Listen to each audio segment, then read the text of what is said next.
Hello, I'm here today with Will Polston, author of North Star Thinking, and we are going to speak about his book and his time as an author. Hello, Will. Hello, thank you for having me. Will, I'm just going to get straight into it. So, you are a business coach, a strategist, an author. Can you tell me a little bit about how that journey started? When did you first get into business? How did you become a coach? Great question. So I grew up with a belief that money equaled happiness, and I went off on a tangent to make as much money as I could as early as I could. At 18, I stumbled across personal development, and the more personal development I did, the more money I made, and that went on for years. And then 10 years ago this year, I had what I call my lightning moment, and bam, it just hit me. Cried my eyes out for about 15 minutes, because in that moment I realised that my real driver was never really about money. It never really been about money. What it was really about was my dad, and how my dad hadn't achieved certain things he was capable of, and the impact that had on him and my mum and me and my family and a whole host of other people. So then I vowed in that moment, I don't want anyone else to go through the suffering that he went through and we went through as a result of them not achieving their full potential. So from that moment on, I've just become obsessed with anything to do with human awareness, human potential, human behaviour, to enable that to... And so how does that then transfer into coaching? So did you become a coach immediately, or did you start running your own business now? Do you know, it's a really good question, because the event 10 years ago, I was at a transformational event, and there was a big coach on stage, and I was doing that thing, and I was like, when I'm successful, then I'm going to go and do that. And that was kind of my belief. And at the time I was working in the city, I did leave the city, I set up a renewable energy business. We were growing that, growing.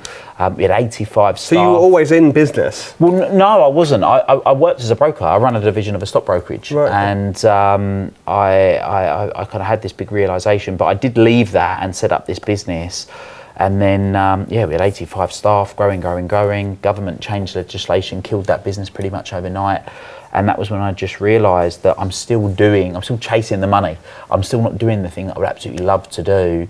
And that was when I embarked on this process of starting the process of doing coaching.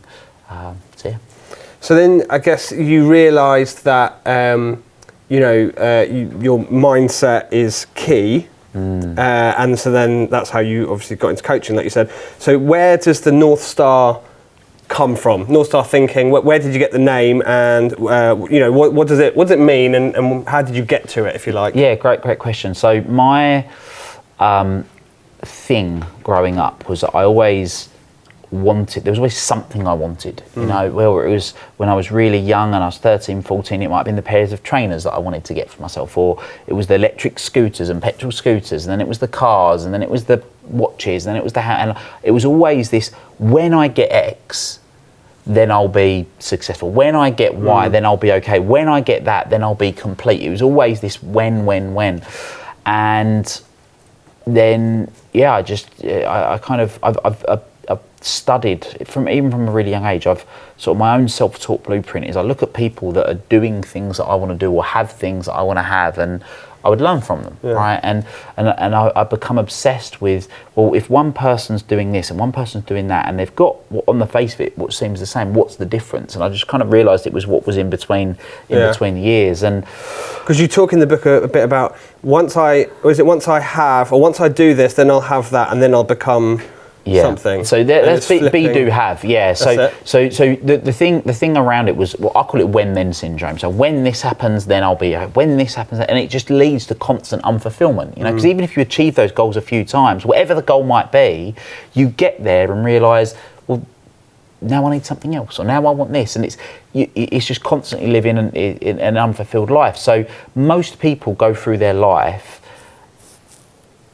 doing something to have something, to be something. So I'm going to do loads of work, have loads of money, for example, and then I'll be happy. Whereas actually, if we flip it around and go, right, what's the state that we want to be in mentally, emotionally, and we start with that, and we operate from that place, we still do the same thing, and we end up with the net result of still having the same thing, whatever that thing is, but how you've been being, and we're human beings, not human doings, right? So how you've been being throughout that process is much better, rather than hoping if you get lucky you get it at the end. But in answer to your question about North Star thinking, that's kind of really where it come from, was that rather than just pinballing, which is what I was doing, pinballing from goal to goal to goal to goal, one day I just thought, there was this famous story that I'd heard, and you've probably heard it, and most people watching this would have heard it. It involves a baby born in December a couple of thousand years ago, and there were 3 men, supposedly wise, all carrying presents. And what was interesting was that they achieved their goal of finding this baby, but none of them had been to the North Star, or so the story goes.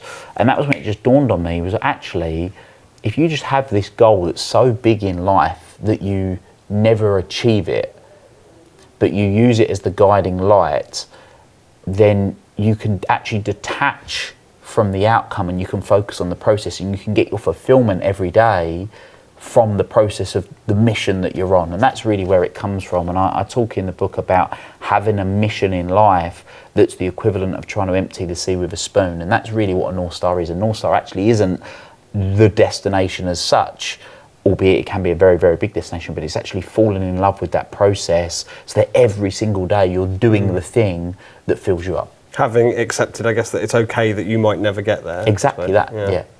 And so when you, let's say maybe you take on a new client or whatever, and you start talking about the North Star, I imagine that they have all or you talk about limiting beliefs in your book, and how do you, without trying to give away too much of what you do as a coach, how do you get them to recognise what their North Star could be? How do you get them thinking in that kind of mindset, and what are the challenges, right? Because going back to limiting beliefs, I mean, I, for one, I'm sure, and I think, well, I would love to, I don't know, own a Ferrari. Well, that's never going to happen, So how do you get over that?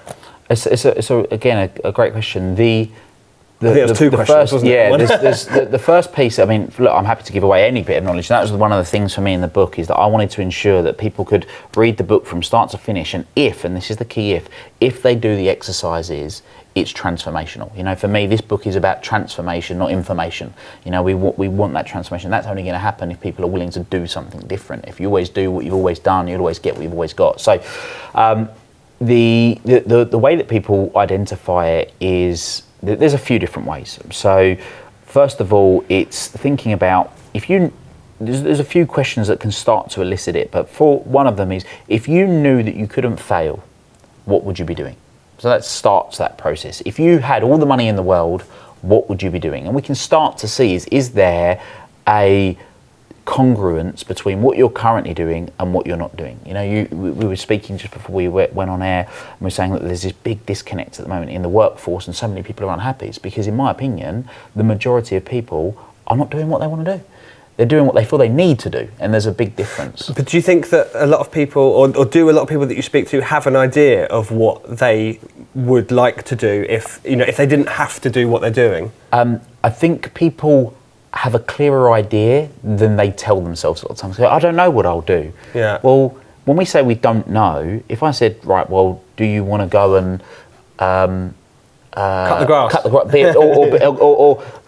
be a binman, or whatever it might be, and they go, oh no, I don't want that, or no, and I'll say, all right, well, do you want to be shoveling horse manure? Oh no, I don't want to be doing that. Okay, great. So the fact that we know something you don't want means that we can get clearer on what you do want, So there's lots of ways of coming at it, and one of the key ways is really starting broad and honing it in, a bit like that. Remember that kid's toy? It's a cube, and you put the round peg in the round hole, and so you can start to see what fits. But the really clear way of looking at it is, one of them is using a concept called an ikigai, which is a Japanese concept which means reason for being, and we don't have a direct translation for it in English, but it means reason for being, and it's essentially a cross section of 4 components. So what are you good at? What do you love? What does the world need, and what can you be paid for? And it's that cross section. So even just by starting with those 4 questions, you can start to get a shape on it. So that's one way of doing it. Another way is going, well, what would I absolutely love to have, be, do, and have, and you start to shape it that way.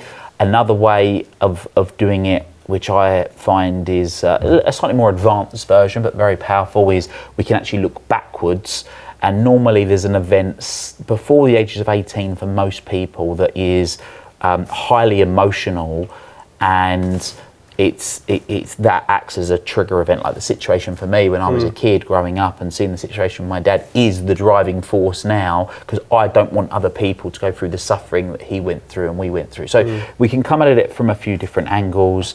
The book sort of literally walks you through all of the exercises, but that's a way of honing it. And the thing that I say to every client that I work with is a North Star is like a living, breathing organism. You know, it's constantly evolving and developing, and there's no right or wrong. You know, it can completely change. Rarely it does, but it can completely change. So once you start working on it, you're constantly refining it, a bit like sort of Michelangelo when he was carving David. He started off with a big block of marble, and then you just keep chipping away at it and you refine it over time. And so now you've got a person or a person that's recognised the kind of North Star, and then working back, we've talked a lot about kind of mindset and how that works. What about like tangible things? Because I think you talk as well in the book about, you know, taking your goal and then breaking it down yearly, monthly, weekly.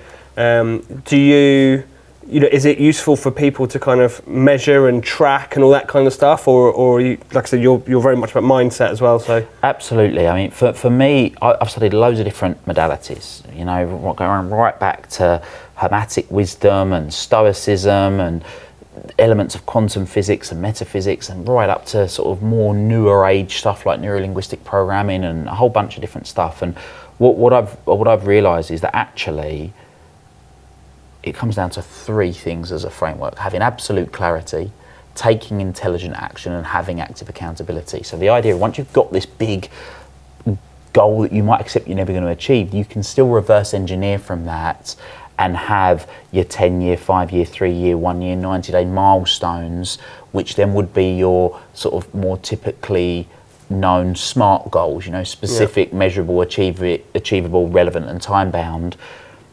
And you would work, and you can work towards those as the sort of the milestones, the rungs on the ladder, and have that as a process that you check in on. Right, have we achieved it? Are we closer to it? Have we not done anything about it? So then you know what you're working towards. Because if you don't fill your day with high value activities, your day gets filled with low value distractions. So having that clarity is what enables you to go, right, I'm doing this proactively rather than being reactive with our day. You know, we've all had the days where you feel like you've been busy all day, but you've not really done anything, and busy all week, and you look back, well, what have I done this week? And for me, it's about how can I be growing and getting more out of what I want, but not more for more's sake, but in a way that's having a positive impact. Talking about getting more, so if we can talk about you for a little bit. Absolutely. So the book, what made you want to write all this down in the book? I mean, you've already touched on obviously helping people, you know, as much as you can, kind of thing. So what made you want to write the book, and how have you found it, the process of being an author, I suppose? Do you know what? I would love to say it was amazing. I loved every minute of it. It was really tough. Yeah. It was really tough for a few reasons. One is prioritising the time. I'm often trying to be efficient. Some people might call it be lazy, right? But I try and be efficient. And I took an old workbook that I had that was 300 pages and a load of podcast episodes and tried to merge them all out. So it would have been easier just starting with a blank page, a blank sheet. So that made it challenging in itself. I got a great sort of publisher and editing team that really helped hone it in. But the part that was the reason is the book that I read, the last book that I read, I was 11 years old. I read Harry Potter, the first Harry Potter and the Philosopher's Stone. And I didn't read another book until I was 18, and I read a book called The Secret by Rhonda Byrne. And that was this book, the book that was the catalyst for me on self-development. It was the first self-development book I ever read. And I feel that quite often when people read a self-development book, a personal development book, the first book is the one that they normally credit to being the most impactful, because it's had the biggest jump in realization or new information in most instances.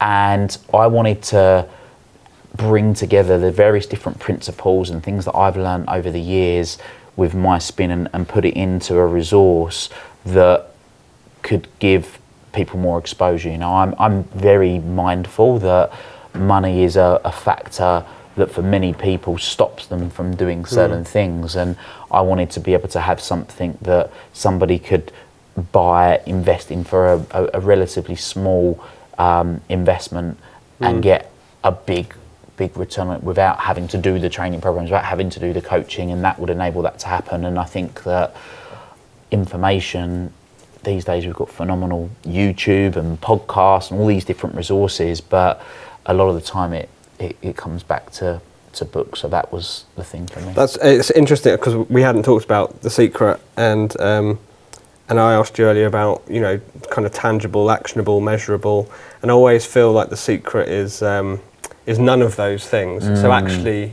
you kind of have taken that and made it much more actionable and real for people, I suppose, because The Secret sometimes I think is a bit fluffy, isn't it, a bit out there. Yeah. So yeah, you've actually made it bit woo-woo for people, and a bit, all right, well, hold on a minute, I just need to think positively and I'm going to get my Ferrari, you know. No, it's that's definitely, and look, I think that for me, my whole framework is absolute clarity. Yes, I do think that how you think has a significant impact on what happens in your life, without a doubt.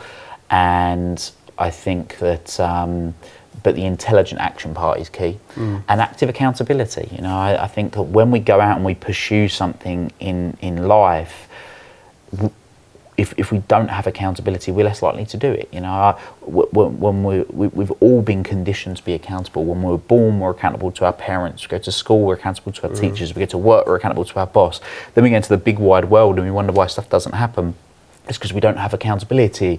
And high performers want accountability. You know, look at any top level athlete. They have somebody or multiple people in a lot of instances holding them to account, and that can be done using a North Star trajectory in the way we talk about in the book. It could be done with a habit tracker. I mean, I'm trying to improve some of my eating habits at the moment, and I've got one of my resources. It's called a habit tracker, and when I get ready each morning, I tick a box to say that I made one better eating decision the day before. And yesterday I was at a particular place and there was ice cream, and I chose not to have the ice cream, you know, which normally I would. I would have had the ice cream.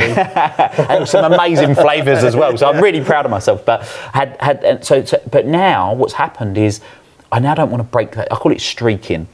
Not in the sense of getting my shirt off and running across the event, but I call it streaking because what started off as a tick in a box has now become 3 weeks worth of ticks. So when I've got that craving to go, oh, I'll have the ice cream, but Will, you can visualise your 20 weeks. Yeah, I'm going to lose my 20 weeks, and this is, in today's day and age, we call it gamifying, don't we? You know, and I learnt this from Duolingo, actually, of all things, was that I was trying to learn Spanish. It didn't go very well because I did it for 10 months and I can't speak Spanish. I found that out when I went to Barcelona. But it was every day it was saying, congratulations, you're on a 2-day streak. And then sometimes it was, I'd have a late night and I've had a busy day and it was like 11:15 at night, and I've closed my eyes, go to bed, and I've gone, I've not done my Duolingo today. I need to do it to keep my streak going. So that's another form of accountability. It doesn't have to be a person, but it's some form of active accountability. My partner does that. She went through a phase of 11:30 at night, pacing in the bedroom. What are you doing? She goes, I haven't done my steps. But it's so true. I've got to close the ring. And some people say that.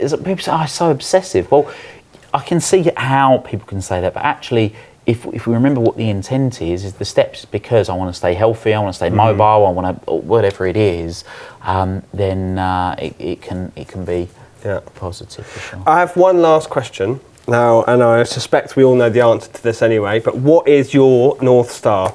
And what is it, and how do you feel about your journey towards it? So my North Star is to empower people to transform excuses into results and live a life that they love. How do I feel about my journey towards it? It's just beginning. Great. Well, thank you very much, and speak again soon. Thank you. Thank you.